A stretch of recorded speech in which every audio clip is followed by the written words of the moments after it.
వెట్రివేల్ మురుగనక్కి అరోహర. ఇవాళ నేను రాతి ఉసిరికాయలతో నల్ల పచ్చడి యొక్క తయారీ విధానాన్ని చెప్తానండి. గతంలో నేను చెప్పిన విధానమే అయితే ఏంటంటే ఇప్పుడు ఊరగాయల కాలం కనుక మరొకసారి చూపిస్తున్నాను. అయితే నల్ల పచ్చడి పెట్టుకునేటటువంటి విధానం ఏంటంటే, అంటే ఉసిరికాయ పచ్చడి నల్ల పచ్చడి అని చెప్పి పిలుస్తూ ఉంటారు. ఇది పెద్ద పెద్ద ఉసిరికాయలతోనే పెట్టుకోవాలి. ఇది దేశవాళీ ఉసిరికాయలు.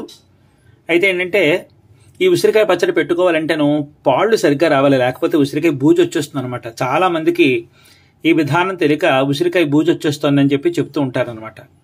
అందుకని అటువంటి ఇబ్బంది లేకుండా ఉండడం కోసం, ఉసిరికాయ పచ్చడి తినాలనేటటువంటి భ్రాంతి తీర్చుకోవడం కోసం ఇవాళ నేను ఒక సులభతరంగా ఈ ఉసిరికాయ నల్ల పచ్చడి యొక్క తయారీ విధానాన్ని చెప్తున్నానండి.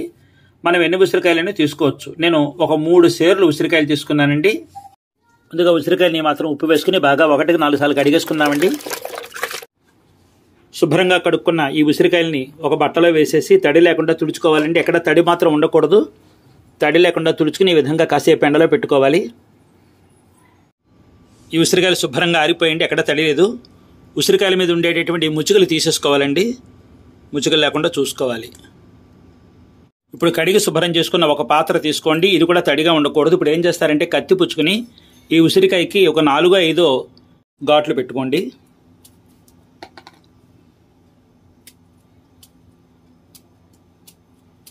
ఇలాగ ఈ ఘాట్లు పెట్టినటువంటి ఉసిరికాయలు కూడా గట్టి ఎండలో ఒక పూట పెట్టుకోవాలండి. ఈ ఉసిరికాయల మీద ఉండేటటువంటి ముచ్చుకలు తీసేసానండి. దాంతోపాటు ఏంటంటే ఎండమిరపకాయలు, ఉప్పు, మెంతులు, ఆవాలు కూడా ఉసిరికాయలతో పాటు ఒక పూట గట్టి ఎండపడాలండి. మనం తయారు చేసేటటువంటి ఈ ఉసిరికాయ నల్ల పచ్చడికి వేరుశెనగ నూనె శ్రేష్టం అండి. ఇప్పుడు ముందుగా పొయ్యి వెలిగించుకుని పాత్ర పెట్టుకున్నానండి. మురుగా అరోహర. ఇప్పుడు వేడెక్కుతున్న ఈ పాత్రలో నూనె వేయకుండా మెంతులు వేసుకుని దోరగా వేయించుకోవాలండి. చెయ్యి వదలకుండా వేయించుకోవాలి. మెంతులు మాడకూడదండి. దోరగా వేయించుకుని పక్కన పెట్టుకోవాలి. ఈ మెంతులు మాత్రం మాడకుండా చూసుకోండి. మాడినట్లయితే కనుక ఇది నల్లగా అయిపోతుంది, ఊరగాయ చేదొస్తుందండి. మెంతులు ఇలా వేగితే చాలండి, మరీ మాడిపోకూడదు. ఎర్రగా వేగితే చాలు. మెంతులు వేగిపోయింది, తీసేస్తాను పళ్ళెంలోకి. ఇదే పాత్రలో కాస్త వేరుశెనగ నూనె వేస్తున్నానండి, ఇంగు పొంగించుకోవడం కోసం. ఇప్పుడు ఇందులో ఈ మాత్రం ఇంగు వేస్తున్నానండి, ముద్దంగు వేస్తున్నాను. మీరు పొడింగు వేసుకుంటారంటే కనుక ఒక చెంచాడు ఇంగు వేసుకోండి. నేను ఈ మాత్రం ముద్దంగు వేస్తున్నాను. ఇదిగోండి ఇంగు పొంగుతోంది. ఇదిగోండి ఇంగు పొంగింది, తీసేస్తున్నాను. ఇప్పుడు మళ్ళీ ఇదే పాత్రలో ఎండుమిరపకాయలు వేయించుకుందామండి.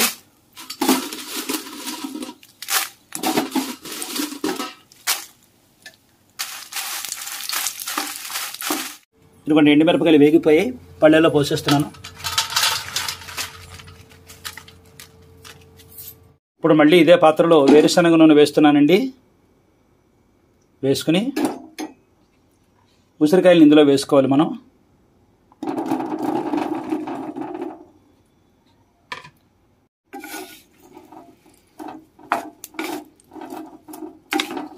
పొయ్యి నిదానంగా ఉంచుకుని ఒక 5 నిమిషాల పాటు మూత పెట్టేద్దామండి. మధ్య మధ్యలో మూత తీసి గరిటతో కలుపుతూ ఉండాలండి.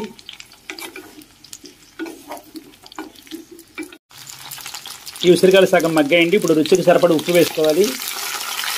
మరి కొంచెం ఉప్పు పడుతుందండి, ఇంకాను పులుపు కదా. దాంతోపాటు పసుపు కూడా వేసుకుని గరిటతో కలిపేసుకుని మళ్ళీ మూత పెట్టుకోవాలండి.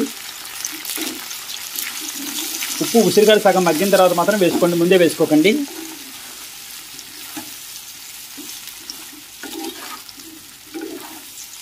ఈ ఉసిరికాయలు మగ్గిపోయండి. ఉసిరికాయలు ఉప్పు వేసినందువల్ల ఉప్పు నల్లగా వస్తుంది, కంగారు పడకండి. ఇది ఏమిటా అని మాత్రం అనుకోకండి, ఉసిరికాయ నలుపు అన్నమాట ఇది. మీకు ఇది మగ్గిపోయిందో లేదో తెలియాలంటే కనుక ఒక ఉసిరికాయ తీసుకోండి, ఏదో ఒక కాయ తీసుకుని ఒకసారి పళ్ళల్లో వేసుకుని ఒక నొక్కండి. అదిగో చూసారా, ఇది ఉడికిపోయిందనమాట. ఈ ఉసిరికాయలు పళ్ళెంలోకి తీసేస్తాను. ఇవి కూడా పూర్తిగా చల్లారనిద్దామండి. చివరిలో మనం ఇంగు నూనె కాచి పోసుకోవాలండి. నేను ఇంతకు మునిపే ముద్దంగు వేయించేసాను కనుక ఇప్పుడు మళ్ళీ ఇంగు వేయటం లేదు. ఇప్పుడు పోపు వేసుకోవడం కోసం. పోపు అంటే ఏమీ లేదండి, ఆవాలు, మినప్పప్పు. కానీ నేను మినప్పప్పు మాత్రం వేయను, ఎందుకంటే పచ్చడి పాతపడిన కొద్దీ కూడా మినప్పప్పు పోపు మెత్తబడిపోతుందని చెప్పి నేను మినప్పప్పు వేయను. మీరు కావాలంటే వేసుకోండి. కొన్ని ఆవాలు వేస్తున్నాను. మీరు పొడింగు వేసుకుంటారంటే పచ్చడిని బట్టి 1 చెంచాడో 2 చెంచాలు ఇంగు వేసుకోండి. కొంచెం నూనె వేద్దాం, అంతే. పోపు ఆవాలు మాత్రమే వేస్తున్నానండి. ఆవాలు వేగిపోయింది, పోపు కట్టేస్తున్నాను. ఈ పాత్ర దించేద్దామండి. ఆవాలు వేయించినటువంటి నూనె ఇందులో తీసేస్తానండి. ఇప్పుడు పూర్తిగా చల్లారిపోనివ్వాలి. మెంతులు పూర్తిగా చల్లారిపోయింది. ఒక పొడి మిక్సీలో వేసుకుని గుండ కొట్టుకు తెచ్చుకుందామండి. ఇదిగోండి ఈ విధంగా మెత్తగా గుండ కొట్టుకున్నట్టే పెట్టుకోవాలి. ఇదిగోండి ఈ విధంగా మెంతికొండ సిద్ధపడింది. మెంతికొండ ఈ పాత్రలోకి తీసేసుకున్నానంటే మళ్ళీ ఇదే మిక్సీలో మనం వేయించుకు పెట్టుకున్న ఇంగుతో పాటు వేయించి పెట్టుకుని ఎండుమిరపకాయలు ఇందులో వేసేసుకుని ఇంగు కారం తయారు చేసుకుందామండి. ఇవన్నీ వేసేస్తాను.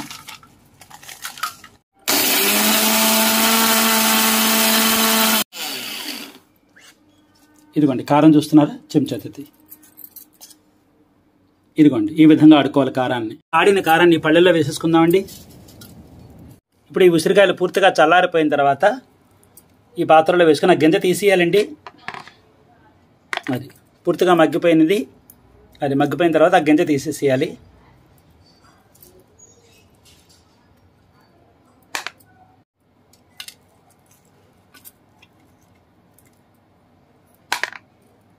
ఇదిగోండి మొత్తం గింజలన్నీ తీసేయడం జరిగింది. ఇదిగో గింజలండి. మనం ఘాట్లు పెట్టుకోవడం వల్ల తొందరగా మగ్గి గింజలు బయటకు వచ్చేసాయండి. గింజలతో మనకు పని లేదండి. ఇప్పుడు మనం దీన్ని మిక్సీలో కానీ రోట్లో కానీ దంచుకోవాలండి. నేను రోట్లో వేస్తున్నాను. దీన్ని 2 దఫాలుగా వేసుకుందామండి.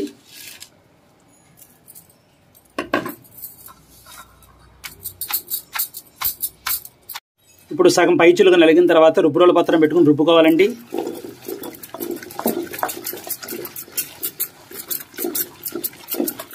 ఇదిగోండి చూస్తున్నారా, ఇలా మెత్తగా నలిగిపోవాలన్నమాట. ఒకసారి చూపించబోత. అదిగోండి బాగా మెత్తగా నలిగిపోవాలి. ఇప్పుడు ఏంటంటే మెంతిపిండి అండి. ఇదిగో ఇలా వేసాను. రుబ్బి కలిపి మొత్తం అంతా కలిపేసాయి. ఇందాక 2 చేతులు వేసాను కదా, ఇప్పుడు 3వ చెయ్యి అన్నమాట పడుతుంది.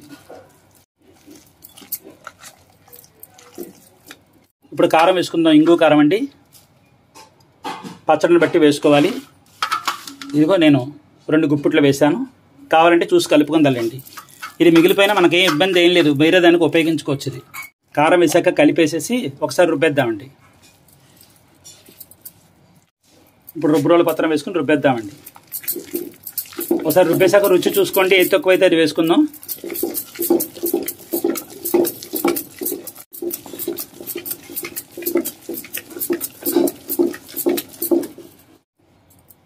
పూర్తిగా నలిగిపోయిందండి. ఇంక తీసేస్తున్నాను. ఈ నూనె కూడా చల్లారిపోయింది. వేడివేడి నూనె ఇందులో వేసుకోకూడదు, మనం చల్లారిన తర్వాత మాత్రం వేసుకోవాలి. ఇప్పుడు ఆ నూనె ఇందులో వేసేసుకుందామండి.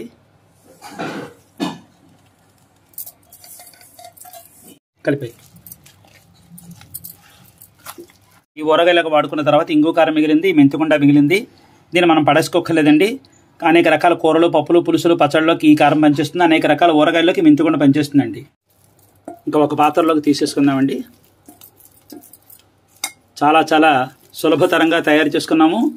చాలా రుచికరంగా కూడా ఉంటుందండి. ఇది తడి చేతులు, తడి చెంచాలు పెట్టకుండా ఉంటానంటే 4 నెలల పాటు నిలవ ఉంటుందండి పచ్చడి. బాగుందా? చూడండి, ఉసిరికాయ పచ్చడి. ఇది కొద్ది రోజుల తర్వాత నల్లబడుతుంది కాబట్టి దీన్ని నల్ల పచ్చడి అని చెప్పి అంటూ ఉంటారు. ఇప్పుడు ఈ పచ్చడి పాత్రలోకి తీసేసుకున్నాం కదండి. చింతకాయ పచ్చడి, నిమ్మకాయ పచ్చడి, ఉసిరికాయ పచ్చడి, దబ్బకాయ పచ్చడి ఇలాంటివన్నీ కూడాను స్టీల్ పాత్రలో పెట్టుకోకూడదండి. పాడైపోతాయి, పాత్రలో పాడైపోతాయి, ఊరగాయ కూడా పాడైపోతుంది. ఇలాంటివన్నీ కూడా ఒక గాజు పాత్రలో పెట్టుకోవాలి. అందాక మీకు నేను చూపించడం కోసం అని చెప్పి ఈ పాత్రలో పెట్టి చూపిస్తున్నానండి. అప్పటికప్పుడు తయారు చేసుకుని ఈ ఉసిరికాయ పచ్చడి అంటే ఈ నల్ల పచ్చడి కనీస పక్షం 1 పూట ఊరాలండి. పూట ఊరిన తర్వాత మనం తిన్నామంటే ఈ పచ్చడిలో ఉండేటటువంటి రుచులన్నీ మనకు తెలుస్తాయన్నమాట. ఊరిన కొద్దీ దీని రుచి. అలాగే మన పెద్దవాళ్ళు మనకు చెప్పినటువంటి మాట ఏంటంటే ఉసిరికాయ పచ్చడిని రాత్రిపూట తినకూడదని, రాత్రిపూట ఉసిరికాయ అన్న పదాన్ని పలకకూడదని, అలాగే ఆదివారం నాడు పగలు రాత్రి కూడా తినకూడదని, అలాగే ఆ పేరు తలవకూడదని, ఇలాంటి సమయాల్లో అంటే రాత్రి సమయాల్లో కానీ ఆదివారాలప్పుడు కానీ ఉసిరికాయ పచ్చడి మనం తినకూడదు, ఒకళ్ళకి ఇవ్వకూడదు, ఒకళ్ళు ఇస్తే మనం తీసుకోకూడదని చెప్పి మన పెద్దవాళ్ళు చెప్తూ ఉంటారండి.